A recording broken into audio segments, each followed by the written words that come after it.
Okay. So yesterday we had gotten through a decent amount of notes. So let's go ahead and finish this up. Did we get to this slide yesterday with the dates?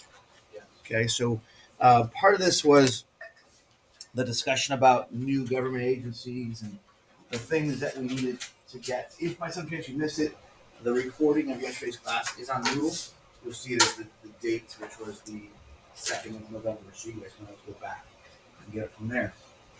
Um, In regards to the negative effects, one of the things that we run into, and we kind of jokingly discussed this, was more rules, and we typically don't want to play anymore, right? So, I'm not sure if I joked around about my niece, but my niece plays Uno and changes her rules all the time, so she wins every single time. And you're like, no, that's not how it works. And she changed it so often, I was like, you know what, I don't want to play anymore.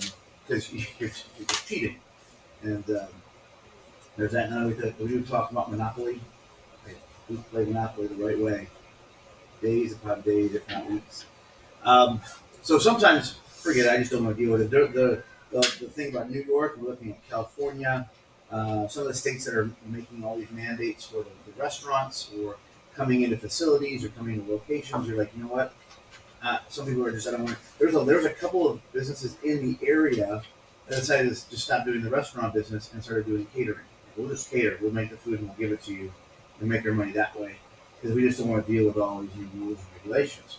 So that's one of the biggest effects that we run into is when you have too many rules, people just jump out of the business a lot. Okay, last little section that we're going to jump into. So this one, we deal with very, very basic economic ideas I want to go over with you guys. Macroeconomics, the big picture. Right? Everything that we're dealing with right now is macroeconomics. So supply, demand, factors of production, all that stuff is going to be your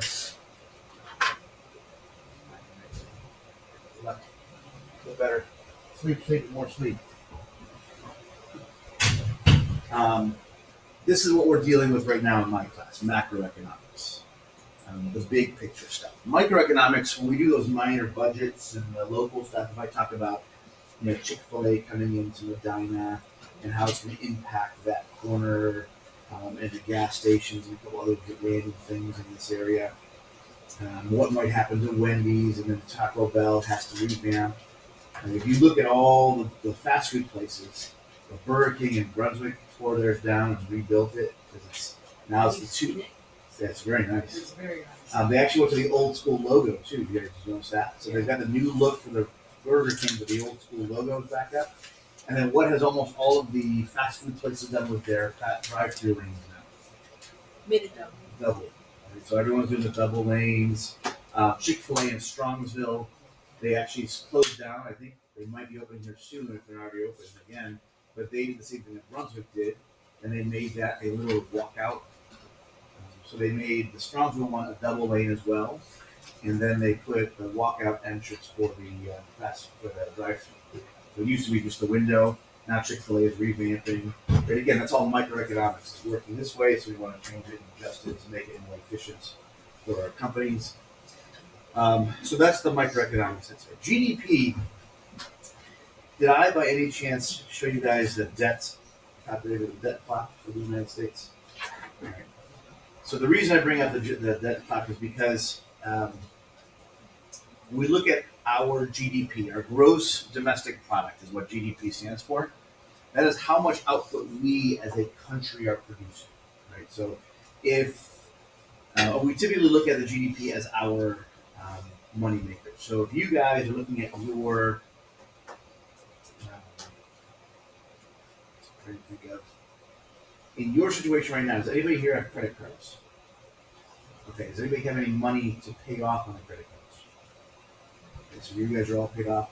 Do you mind me asking how much you have to pay off? $200. Now, how much do you make in a month ish? Say 15. Okay. So for you, your GDP, your gross domestic product, far outweighs your debt. So there's no problem for you paying off $200. Right? So you're like 1,000% GDP over your debt. It's a good thing. The United States, however, is in the negative, right? So the way that we look at this is if we have, you guys have $1,000 credit card limit, and you have spent $500 of the $1,000. Right? What is your GDP ratio? It's a 50%. I have used 50% of my possible budget. Okay, which for most of you guys is not a bad thing. You guys can pay that off. But if you are $1,000 credit card limit and you have now spent $1,500, right, you're now $500 over the limit you have. That's not good, right? So the United States has a 125% GDP ratio, meaning we have overspent what we have. So let me just show you guys this. It's kind of scary in a sense.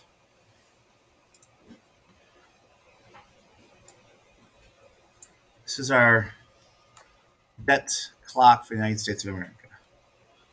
All right, so over here is the big number. As a matter of fact, I'll just magnify this. Right. So our national debt is 29 trillion almost. Now, here's the part. If you look at the total deficit, this is how much over we've spent this year only. So we are over by $2 billion. So the way the deficit works is every year we get an amount of money we can spend. And as of right now, we have overspent it by $2 billion, not a couple $1,000s.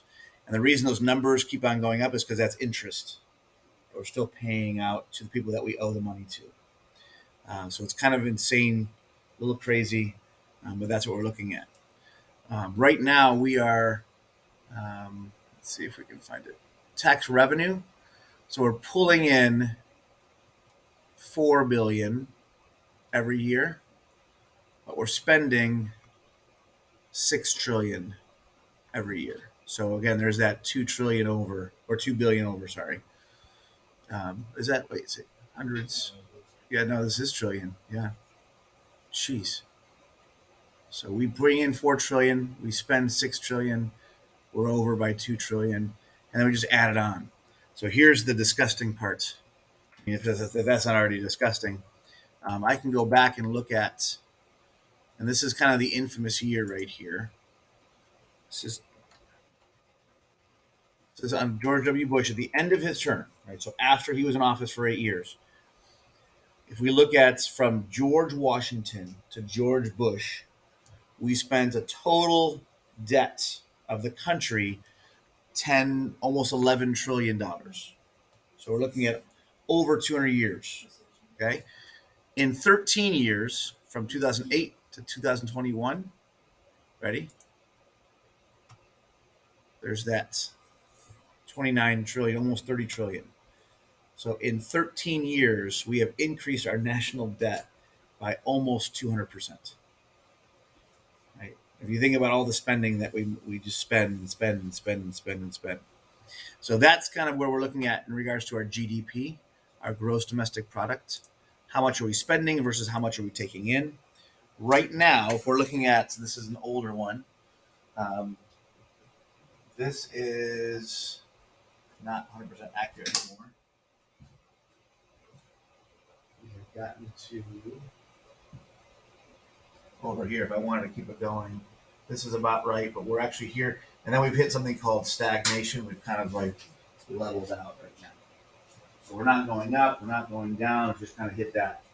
And that's not good either. We want to keep on moving up slightly. Yeah. Why doesn't the government just stop? That'd be a great thing. However, we still have, like the big one that we're running into right now is all the COVID stuff. Right? So we're paying right now for what happened with President Trump with that $3 trillion last year. So all the businesses, all of the child tax credits, all of those things that we've sent out and we're paying for last year, we're still paying for right now. The other part of it is services like the Social Security. We still have to pay those people. There's no money in as they say, the coffer anymore. There's no more, like it's an empty bank account, and all the government is doing now is saying, okay, we've promised to pay these people because they didn't do it for so many years. We're obligated to pay them their Social Security check for the rest of their lives until they pass away. And if they pass away to their kids and or their family, therefore we have to keep on spending the money. That's been the big discussion. Like, some people rely on it. This is actually an Well, they do FDR. it for those who have contributed to it for so long. Right. Well, that was actually a couple years ago. Stop. Get your headphones all the way. Thank you. That was a big, huge debate under George Bush when he was running against Al Gore. There was actually a kind of a funny meme at the time. Before memes, it was actually SNL made fun of him big time because he was talking about Social Security as this lockbox, and he wants to make sure it's protected, and we're going to put it in the safe, and we're going to make sure. And George W. Bush initially came out and said, what we should do is exactly what you said. Everyone who's on it right now, keep on collecting, but if you're 18 to 25, those people, we should let them take all their money. No money comes out of the Social Security anymore, and let them invest their own money in the stock market or wherever they want to. But the problem that some people looked at, and I'm more on that side of the spectrum of like, let the people invest. But the problem that we run into is the same thing FDR ran into under the Great Depression was people didn't have any money. People went out and spent it. Right? Or the banks diversified and they lost it for them in the big huge depression. So now all of a sudden people didn't have anything for retirement. So there's a part of my survival of the fittest mentality that's like, well, then it's up to you. Yeah. Right. But at the same time, who has to take care of them now? Right. So you run into now you have people that can't afford their house, and the landlord is affected. The landlord can't pay for his mortgage because the person living there doesn't have a Social Security check. So there's all these so it's been proposed over the years on how to diversify and let people invest, but it's not 100% working right now. All right, a couple things in our economy that we look at.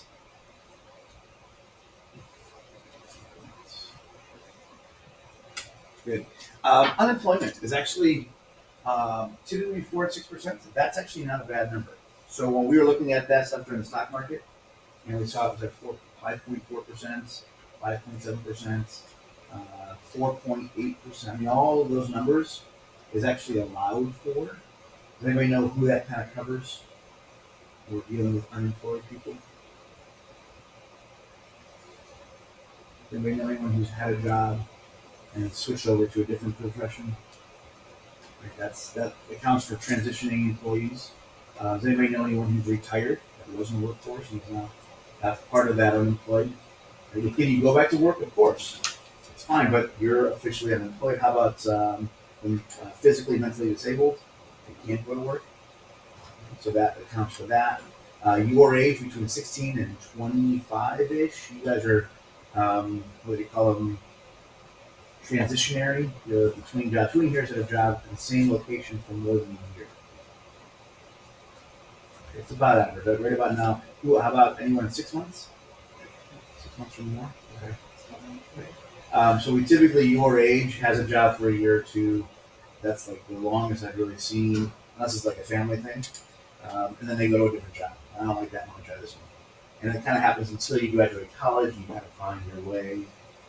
So it allows for all of those different aspects.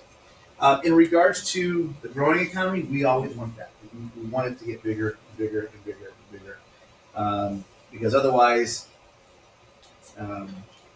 we tend to try and think of how big it's going to be.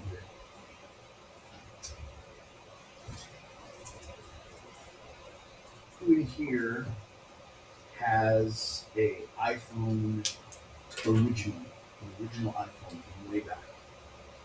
Is it like the iPhone 5 or 4? No, the iPhone. That look, Huh? the one that didn't have a number, it was just the iPhone. There is such thing as that? And then it came out with the iPhone 2, the iPhone 3, the iPhone 4, and then it jumped, I think. I think it skipped 3 or something like that. The iPhone, it was weird. I don't know. Apple every once in a while just doesn't make sense. But we don't have the original iPhone because we upgraded. We found new things, and we got better, we got faster, and we got new microchips. We want those things to happen. Stability, we do want that stability. One of the things that makes me nervous, I love my job here. This is a stable job for me. The gym where I own is not my stability. This is a stable, I know that as long as I'm doing my job, I have certain hours, I can do this, it's very, very stable for me. So by owning my own business, a little more risky, a little more dangerous, a little more on the things might go well, I might lose some customers, right? So for me, if that business goes away, that sucks for me. But I'm still stable. My friends who are only in the business with me, and that's all they do all the time, if that goes away, well, there goes their paychecks, there goes their income. So stability, we like that. We want to have that in our economy.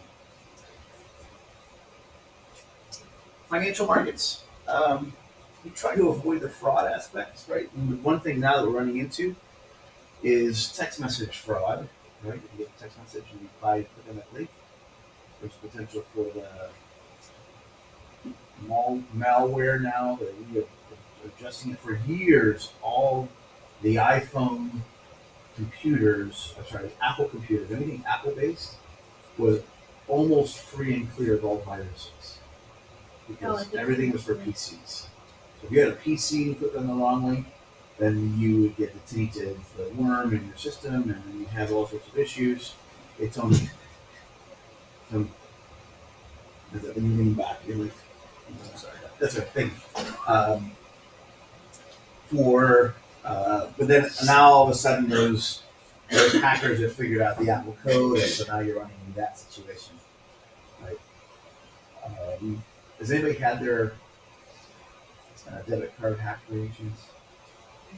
Yeah, because now all the different swipes, they have the mechanisms they put on the outside of ATMs or scanners, different stuff like that. I got checked. Yeah. Everyone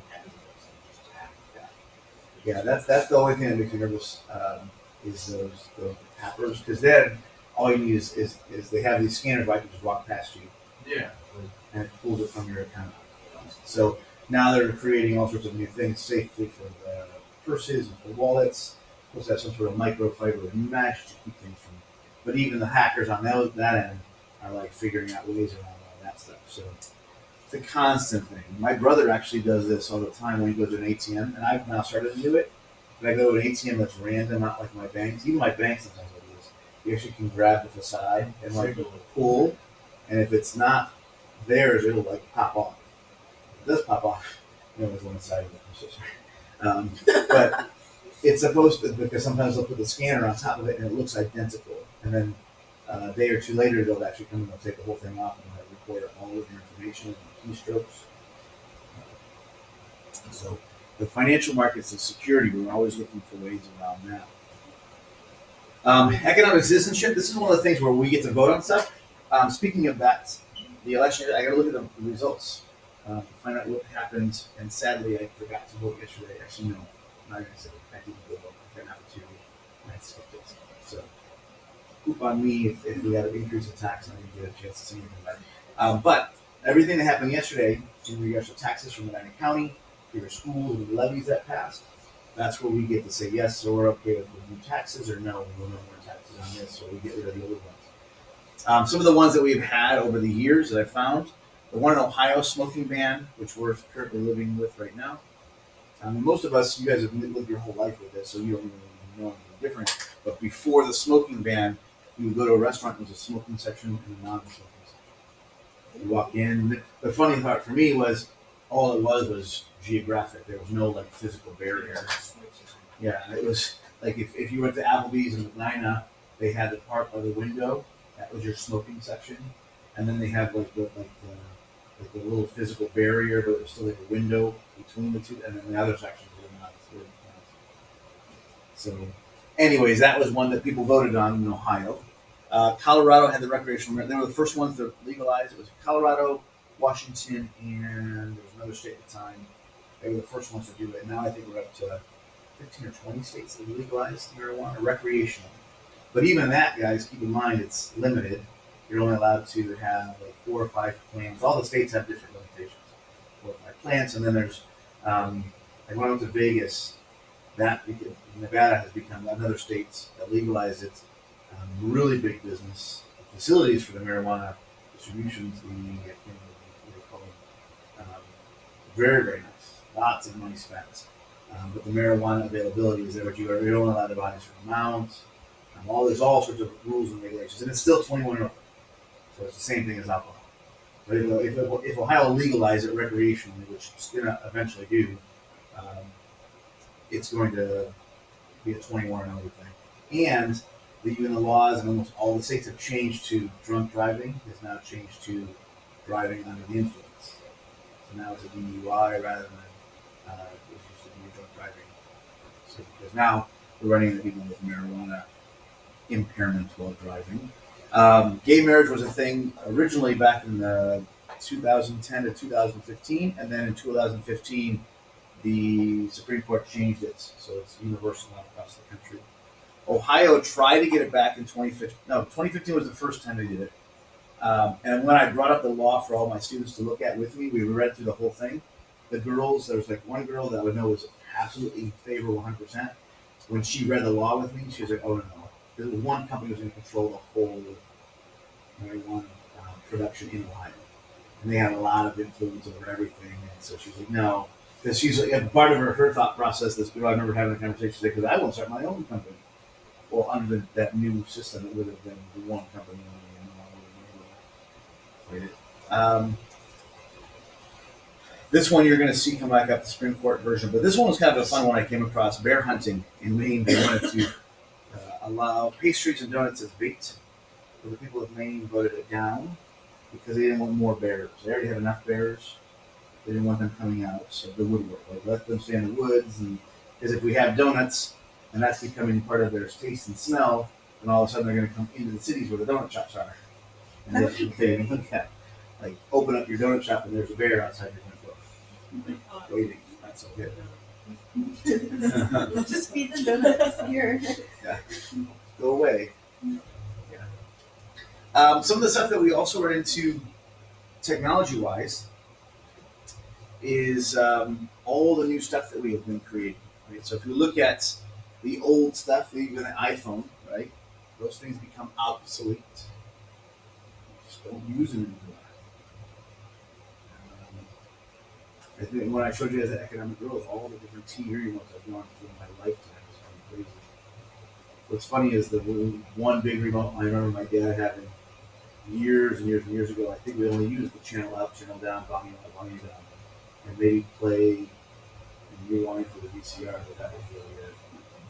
They had all these hundreds of buttons, and now it's what everything's. Has anybody ever heard of minimalization? You like get rid of all the extra stuff. You don't need it. You see the thing about all the remotes and all the apps now. Now it's just very basic. My Apple TV remote is up, down, menu. That's it. Yeah. My parents use Alexa to power our TV. Yeah, and that's the new thing. I think the one TV I never got a chance to see it, but I saw it advertised. It was the one that you would use your hand. You walk in the room, they'll recognize you were there. It'll turn on all by itself. Oh, geez, that's. I know. But then you would change the channel, kind of like Tony Stark did in Iron Man. It was literally a wave until you got to the TV station you wanted, and you do this, stop, and you clench your fist and you do that. Speaking of that, has anybody seen the updated iPhone, Apple Watch? There's gestures now where you can go, and your watch will go to certain screens, or you can go like that, or it's just weird now. You can do motion with your hands, and all of a sudden your watch will respond to it. Mercedes cars do that too. Do they? With the touch and yeah, if you have a radio, you go like this, and it turns it up, or like this, turns it down. That's crazy. I know the one thing was that Audi. Yeah. And then I know that Tesla, Elon Musk, right? You know his name? He was talking about the self-driving portion. He's like, he doesn't trust it himself. He's like, but it's cool because you can have the car pull up to where I think it's within 500 feet of where you are. Yeah. It'll pull up to you. Do you have that feature in here? Yeah, but I can do it further. I've done it. I park in way back, and Okay. when it's raining, I'll usually just stay in my lab and wait until most people leave, and then I'll pull it up to the top. Oh, that's insane. That's pretty cool. So like it kind of just depends like Yeah, how it's far just- your connection goes. So Yeah. like if I'm out like I think we went to Aurora Farms, like it would not work because the Bluetooth or like the Wi-Fi or something wasn't Gotcha. working. What's like the logins that someone gets your car while it's driving itself? No, it still goes on remote times. Yeah.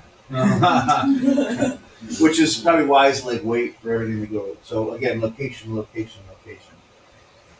Which goes back to the innovation aspects. That stuff is all patented, right? All those things. So if anyone comes up with those versions of things, someone has to get compensated for that. I know Ford years and years ago claimed the windshield wipers were theirs and were their invention, and there was a guy that had already patented it prior, and so Ford owed him millions of dollars of back pay. Like, no, all of that goes to the guy who originally invented it. Yeah. Copyrights. One of them that I thought was always good was Queen versus Vanilla Ice. Have you guys ever heard of that? So there's the Vanilla Ice's Ice Ice Baby.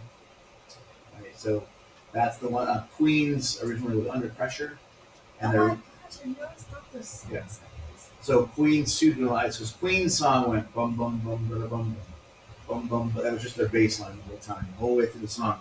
And Vanilla Ice's Ice Ice Baby had bum bum bum bum bum bum bum bum bum bum bum was the backdrop. And so he was able to win that case because he added one beat to the whole thing. That was it. So he was able to prove to the courts that he did not copyright infringe. But there are court case after court case after court case when it comes to copyright violation for music. I think I may have brought up the Ariana Grande one. Raindrops on Roses and Whiskers on Kittens. Oh, yeah. There was that. So she stole that directly from Sound of Music.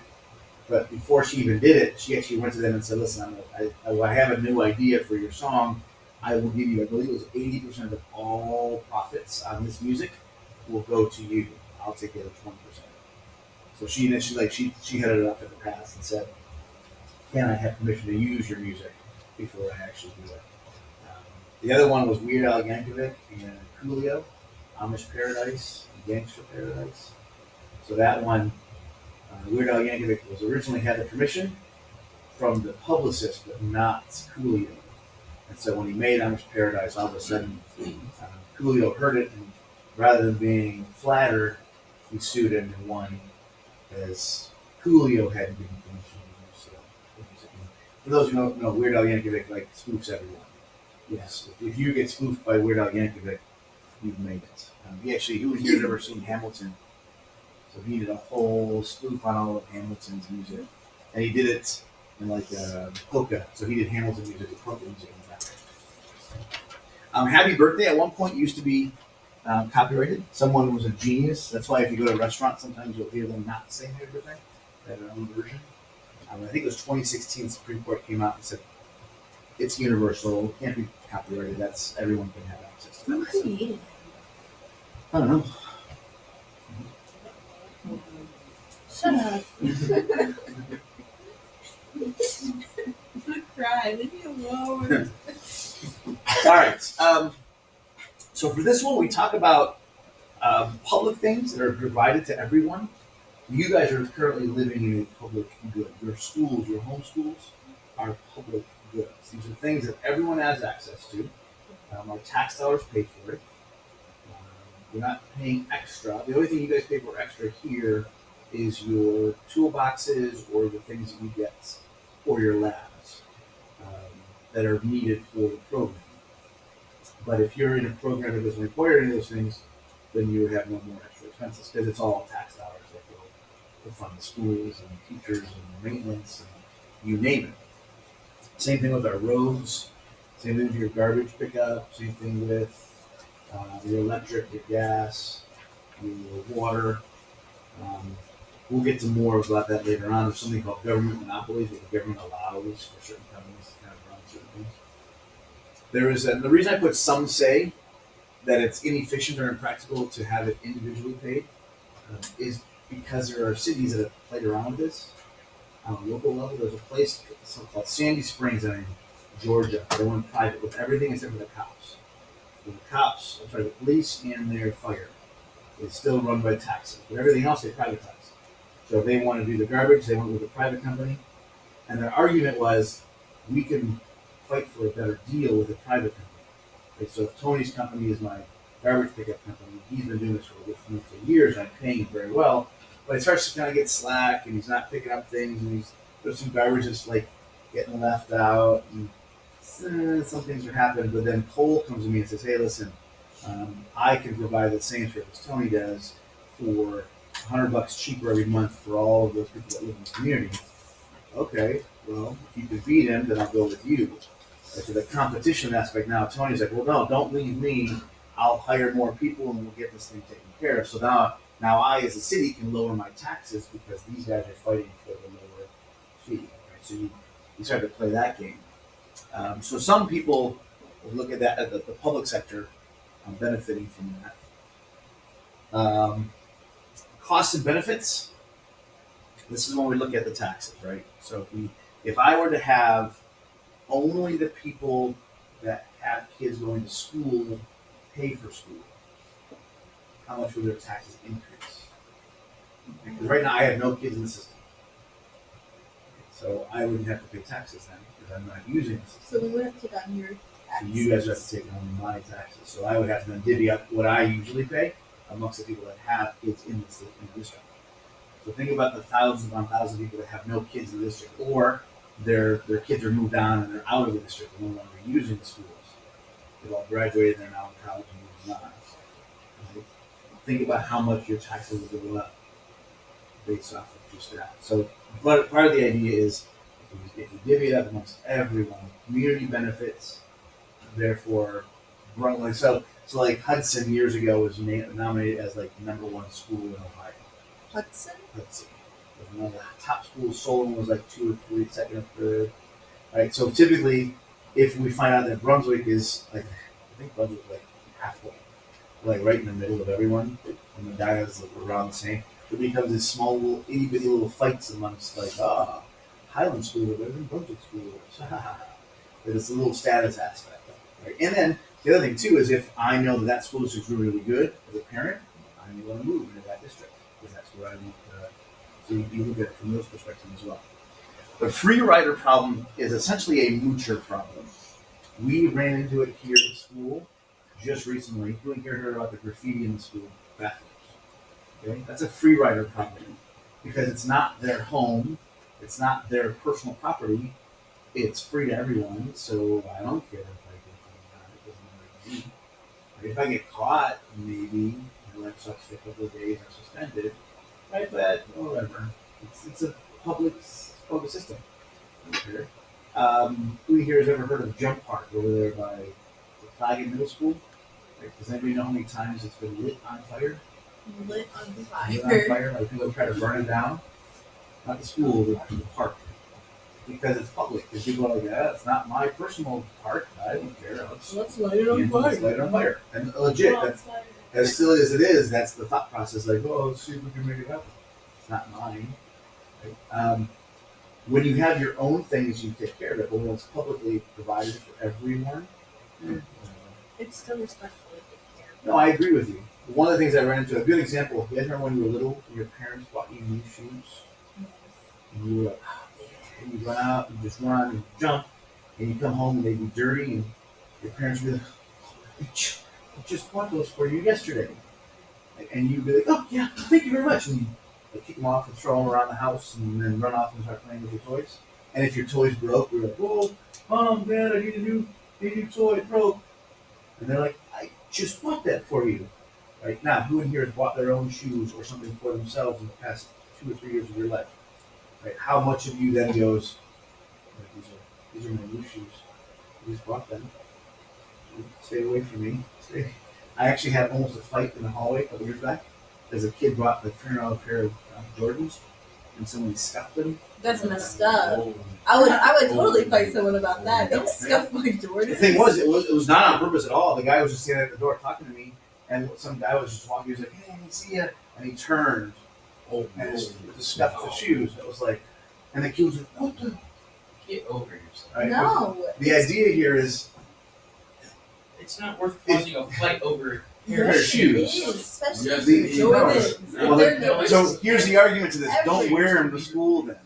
But but that's the point of buying this. Well, like, show them off. don't- Be if like, you "Hey, don't want them Hey, stuck guys. somewhere, Yeah, you're missing the points. The point of the free rider problem is when you buy something with your own money, you care way more about it than that public one, like the ones that your parents bought for you. at the same time, though, you should never wear the new shoes you get on the first day of school. You should just never do Second day, for sure. You only wear your nice shoes for nice occasions. When Well, it's kind of like, well, if you guys go, I just happened to be reading the other day, the technology policy here at the school, one of the things in there is we, the school, are not responsible for lost headphones, lost phones, lost earbuds. lost Because people come to my class and are like, I can't believe you lost. I didn't lose them. You left it. Why are you mad at me? What did I do wrong? Nothing. So, yeah. So, anyways, so some of the things that we do pay for as a public fire, right? We talk about the garbage, police. So these are things that everyone gets access to. All right, market failures. These are things that just there's no monetary way to solve the situation. One of the examples that tends to be kind of depressing. Have you guys heard of stories in the news where someone was in jail for 20 years and then they find DNA evidence and they're and they're released? Yeah. How do you pay them for that? You What- can't get 20 years of your life back. Correct. Right? What's the monetary value? I missed my kid's wedding. My parents died while I was in jail. Right? Think of all the things that happened in 20, potentially 30 years. There was a guy, I want to say about 10 years ago, 2010, 2011, that was released from jail for 30 years he was in. And then they found DNA evidence proving it was not him. So the state of Ohio offered, I believe it was $5 million of compensation. Now it's nice, it's great, it's lovely, but does $5 million pay for all of those experiences you missed? It might help you get over it, but still, your wife or husband divorces you, and all those I mean, if things. you didn't really like them, then it's not like You get that like taken off your you get like Yes, completely. Well, at that point though, it's like, well, Well, like, well, you're just kind of like you go to a job interview. I just saw that you were in prison for 30 years. Right. Yeah, but you know, you have to it's go on on the the record record. now. Yeah. Right. So we have these market failures, these things we just can't put a price tag on. All right. Some examples of things that we don't pay for, and yet we still benefit from. So these are externalities. So there's two different versions. There's positive and negative. Positive externalities, these are the ones, I didn't do anything. I just happened to be there. If you go to a friend's house and they buy pizza for dinner and they're like, hey, if you want to stick around, sure. I'll take a slice or two or five. Yeah. Not a problem. 2 or 5. Yeah. Or there was an Olive Garden commercial years ago, and I still laughed at it. It was like so cheesy. It was the girl's birthday, and her parents show up, and they're like, "Hey, we're taking you to dinner. Where do you want to go?" And of course, she goes, "Can we go to Olive Garden?" And they're like, "Of course. Wherever you want to go." She's like, "Can my roommate come?" And the moment I saw the commercial, I was like, "Oh, positive externality. I'm the roommate. I was taking a nap, and now I get to go to Olive Garden for free." I didn't. Right? Has anybody been downtown to this Winking Lizard? I love Virginia. Okay. It's right in the corner. It gets bigger. Yeah. Over here is the new Rocket Mortgage Arena. Over here is Progressive Field. Oh And yeah. then way over here where my chair is where the Brown Stadium Where's your is. chair? And that's the location of that. If you come out here, we got Harry Buffalo's over here. And then this is like Flannery's. So a whole bunch of restaurants there. But Winking Lizard, did they pay for directly out of their own pockets? The Rocket Mortgage Arena, Progressive Field, or the Brown Stadium? They pay taxes here and Yeah. there, right? How much money do they pull in when there's events at those locations? Probably So much. It's always so kind. If you go to a Cavs game or a Brown team, like that's where we always go after because we at least go to 2 games a year. Yeah. It's packed. Crazy. Yeah. So positive externality. I had nothing to do with that stuff, and yet I benefit. Right? Location, location, location. Right? If I am at Cedar Point and I am the vending company, I have my corn dog stand at the back end, and all the picnic tables and all of my stored food is up in the front of Cedar Point. Location, location, location. And I make some nice money over on that site. I just don't want to walk that far to get to my picnic area and get my food. I'll just eat it from right there. So location is big, right? Positive externalities. I didn't have anything to do, and yet I benefit from that. Negative externalities, right? These are things I didn't pay for yet. Sadly, this one tends to be another depressing thought process: drunk driving. I didn't pay for the alcohol. I didn't pay for any of that stuff, and yet all of these negative things that affected me. Pollution. I didn't smoke, and yet my uncle running around a lot, and my grandpa running around a lot, and my dad running around a lot. My mom has been smoking, and I'm now suffering these consequences. I didn't pay for any of it. Has anybody been around or lived near construction? Cleaning the house, the dust. There was one video I saw a couple years back. It was they had just tarred and asphalted the street, and the only way to get to the house, like you couldn't pull through the yard to get to the house, or you couldn't pull on the street to get to the house. But the parent was like, "I don't care," and they went through the brand new asphalt before it had like hardened, and they pulled all of this asphalt onto the. And so now the company has to redo the whole asphalt, and then the yard has all the asphalt on it. It's just. Has anybody been in apartments with people above them or playing music really loud, or a house where like you just want peace and quiet to sleep? Yeah, I've been to a Halloween party I went to this year. I didn't do it. I didn't pay for it yet. Right?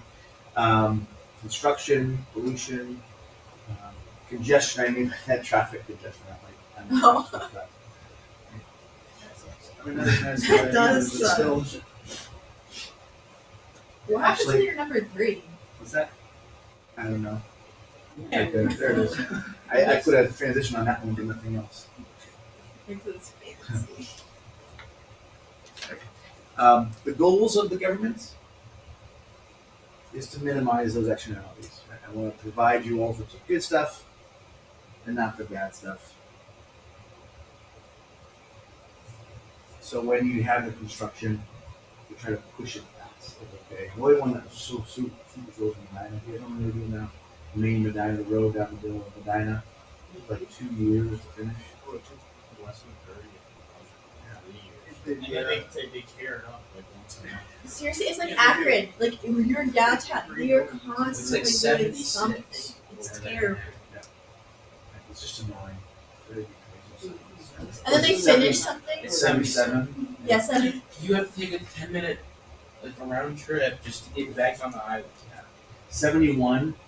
Years ago, they started the construction, and they did it. They said it was going to take us 5 years to do all of 71, which is just enough time for the beginning part to have to be redone and have to do the whole thing again. So they set it up so that they're non-stop construction on 71 all the way from building all the way down to 71. It's been better, but I remember for years it was under construction. Every strip was a little bit more and more and more. Really? If you're going to Akron Children's Hospital, you have to drive all the way around, and then there's a detour where you're like, oh, I can pull it up, go around again. It's terrible. You guys got this? We're so close. I We can see have it. one more. We have one more section. All right. One of the big issues we run into with the free enterprise system is the poverty aspect. Can't avoid that. There is something called a poverty threshold, meaning if you're living below that line, that threshold, you're probably in a tight situation. Right? So you'll probably need assistance of some sort. If you're living on the $9 an hour minimum wage, and you're working 40 hours a week, and you're just still struggling to get by, it's probably be difficult to find yourself in a position, especially if you have kids and you're single. It's very difficult. So, again, not because of this, but in the past we've had issues. If we go back to the Great Depression, and we look at where this all came from, we looked at Social Security. We were talking about that earlier. The government typically steps in and provides some sort of safety net to assist. So they'll take money from the taxpayer, God bless you, Bless you. and they'll use it to help out people who are struggling. The critics typically look at this and say, the problem with the welfare system is it's a consistent situation. There's no getting out of the system. Or it's It's like I had a friend of mine years ago. She had lost her job. She was on unemployment, and every job she found paid less than unemployment did. So what's the incentive to get off of unemployment? In her situation, there was none. I had another buddy of mine who lived with his parents who was like 26, 27, because all those jobs. He was on unemployment for about 2 years. He played video games because of unemployment. That was it. All he had to do was show proof that he was looking for jobs. So I think that was when it was President Obama's office, and it wasn't President Obama's situation. It was just that was back where the housing market crashed, and he just surfed over that one and just kept on playing up those unemployment checks for years, for months and months and months. That's what a lot of problems with like the system, the kids in the system, and their parents. And that's the big issue that you run into. The fear is that people are just using the kids to get the financial aspects. Oh, that's definitely. In-kind benefits, those are things that the government provides you as food stamps, subsidized housing. That was actually a weird one for me. I came across this a couple years back. I went to find an apartment. It was, I applied, and they told me that I made too much money. I don't know, excuse me, what was that? It's government assisted housing. You have to make less than $17,000 a year, and then we'll help you if you can stay here. If you make more than that, you gotta find someplace else to live. So, all right. So tomorrow when you guys come in, I'll have the vocab for you. I do not expect you guys to finish it in class tomorrow. It's a decent amount, so we'll start it tomorrow. And then the quiz on Friday will be over what we talked about this week in the notes. Okay. I'll remind you about that tomorrow before the end of class. And then Game of Life Part 3, if you haven't done it, you still have a full week to get it done. But again, you want to get a head start on it. If you're done with it, we'll see the grade in the book already. Are you not collecting these? Not right now, not until after the quiz. My handwriting has changed so much throughout this.